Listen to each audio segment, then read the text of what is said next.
Ang matinong babae, hindi pumapatol sa pamilyadong tao.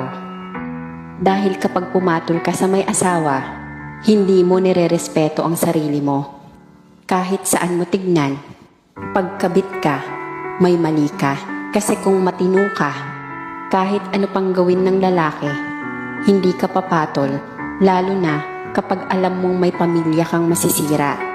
Ang pagpatol sa may asawa ay kailanman ay hindi magiging tama sa mata ng tao at higit sa lahat sa mata ng Diyos. At ang salitang kabit, mahirap bigkasin sa harap ng tao. Masakit sa pandinig, lalo na kapag alam mong totoo, na pagkatao mong pilit itinatago kasi hindi mo maipagmalaki sa kahit na sino.